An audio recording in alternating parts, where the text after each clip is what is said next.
Yeah. You know, it's interesting. We've had an animal problem in Nashville this past year. It's so crazy. We have had a groundhog population explosion. We've got extra groundhogs running all over Nashville. I've got a huge groundhog living in my backyard, y'all. I opened my back door the other day, and he was fucking mean mugging me. He was like, try to see my shadow, bitch.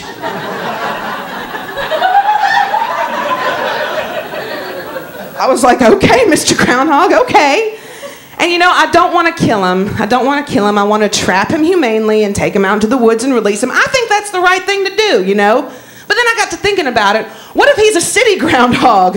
What if he's lived in the city and the suburbs his whole life? Is that the equivalent of kidnapping like a black man from Brooklyn and just dropping him off in the middle of Pulaski, Tennessee? And be like, well, good luck! You're part of the Every Redneck Town Gets a New Minority program. Here's a George Jones CD and a goo-goo cluster to get you acclimated. Hope you can run. Another weird thing that happens at my house, y'all. Whenever it rains really, really hard, my whole house gets covered in snails. It's the weirdest thing, like hundreds of them come out of the earth. My house looks like one of those shitty 70s horror movies that has one word and an exclamation point. Like ants and bees, but I've got snails. It's not a very scary horror movie though, is it? Can you imagine a bunch of snails crawling at you and you're like,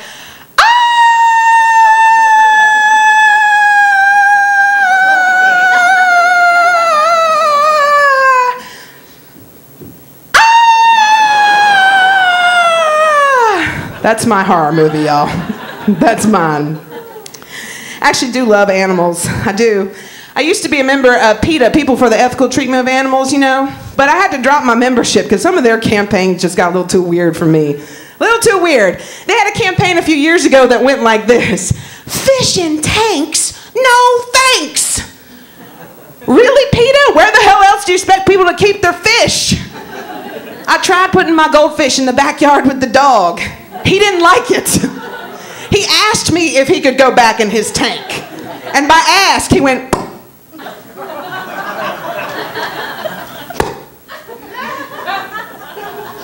Fish in tanks, no thanks. That's some bullshit. Some bullshit. I always feel bad when I see roadkill, though. That makes me feel sad. I always feel bad because it's not the little animal's fault that it got hit by something on the highway or whatever, you know? It's not their fault.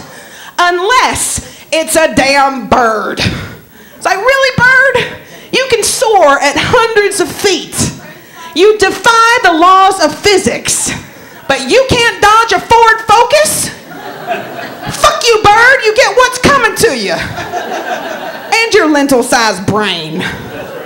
That's right.